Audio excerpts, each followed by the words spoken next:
Sud Radio. Ça va mieux en le disant. Jean Dorido. Bonjour Jean Dorido. Bonjour Jean-Marie, bonjour à tous. Docteur en psychologie, fondateur de l'application Zenfit. Tiens, est-ce que vous avez refait la bise cette semaine, Jean ? Alors écoutez, pas cette semaine, figurez-vous. Non, pas encore, vous êtes hésitant, mais vous n'êtes pas le seul en France. Le masque n'est quasiment plus obligatoire nulle part depuis lundi dernier en France. Quel bilan on peut faire au bout de 6 jours de levée des restrictions ? Est-ce que dans le fond on est revenu au monde d'avant, Jean ?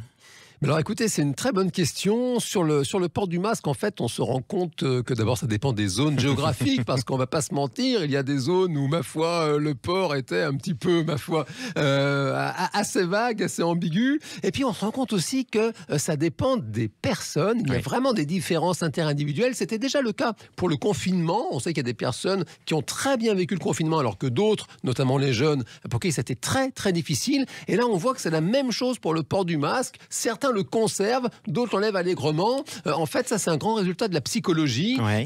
Les processus, si vous voulez, de masse sont bien sûr modulés par les différences de chacun. Sans compter les traditions locales. On y reviendra. Alors justement, Jean, quand on voit parfois une personne toute seule qui est dans sa voiture, elle porte un masque, on peut se demander quand même, est-ce qu'on n'est pas devenu collectivement une société d'hypocondriaques ? Alors oui, c'est vrai que ça peut parfois surprendre. En fait, est-ce qu'on va devenir tous hypocondriaques ? C'est l'avenir qui le dira. Maintenant, pour comprendre, si vous voulez, ce phénomène, il faut revenir à un des biais psychologiques majeurs. C'est le fameux « je crois ce que je vois ». Ouais. Ça, c'est vraiment la base. Et évidemment, un virus, c'est invisible, c'est minuscule. Et donc, pour le grand public, sur la base du « je crois ce que je vois », il faut comprendre que toutes ces décisions sanitaires sont des mystères en réalité. Et alors, forcément, à ce moment-là, lorsque la personne est en situation d'incertitude, elle se raccroche à une valeur sûre. Et ça, c'est les travaux sur la psychologie de la soumission qui nous apprennent que la blouse blanche, ça reste quelque chose de très rassurant en termes de soumission à l'autorité. Et il y a des savants qui expliquent qu'il faut conserver le masque. Bien sûr, d'autres savants disent le contraire. Ça rajoute à l'ambiguïté. Et précisément, c'est à ce moment-là, dans cette ambiguïté, que la nature de chacun s'exprime. Il y a des tempéraments plus ou moins anxieux et d'autres plus ou moins tête brûlée. Autre spécificité d'ailleurs, quand vous gardez tout seul dans la voiture, le masque, ça vous permet aussi de savoir où il est, parce que sinon vous avez tendance à le perdre. Ça m'est déjà arrivé. Jean, pour le port du masque, chacun fait à son idée, ça on l'a compris. Mais alors du coup, pour ce qui est de la bise, de la poignée de main, vous pensez que ça va revenir tout ça ? C'est quoi l'avis du psychologue ?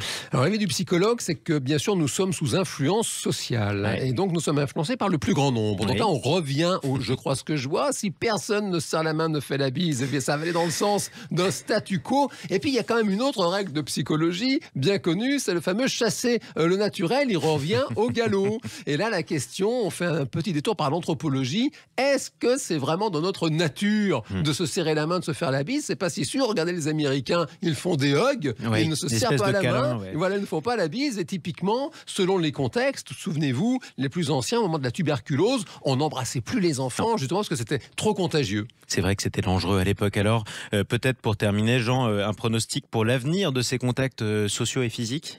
Mais alors, si on s'autorise à faire un pronostic, une prévision, il faut quand même bien souligner que la bise, la poignée de main, c'est très très différent. Et c'est vrai que la bise, déjà avant les mesures de gestes barrières, elle avait parfois mauvaise presse. Tout le monde n'était pas fan. Pour ce qui est de la poignée de main, il se pourrait quand même que ça revienne beaucoup plus vite, parce que c'est un fait, ça, psychologiquement, nous avons besoin de nous toucher. Nous sommes des mammifères sociaux. Ça fait de l'ocytocine, le contact physique. Donc très certainement, la poignée de main devrait revenir et la bise peut-être rester quand même réservée à un cercle d'intimes. Est-ce qu'on en faisait 2, 3, 4 ou 5 des bises chez vous, tiens ? Chez moi, c'était 3. Traditionnellement, c'est 2. Maintenant, voilà, typiquement, c'est les coutumes un jour, régionales. ça reviendra. On est plus affectueux dans le Loiret. Merci beaucoup, Jean Dorido. Je rappelle votre livre, Le bonheur est une science exacte. C'est publié chez Larousse. Merci, Jean-Marie.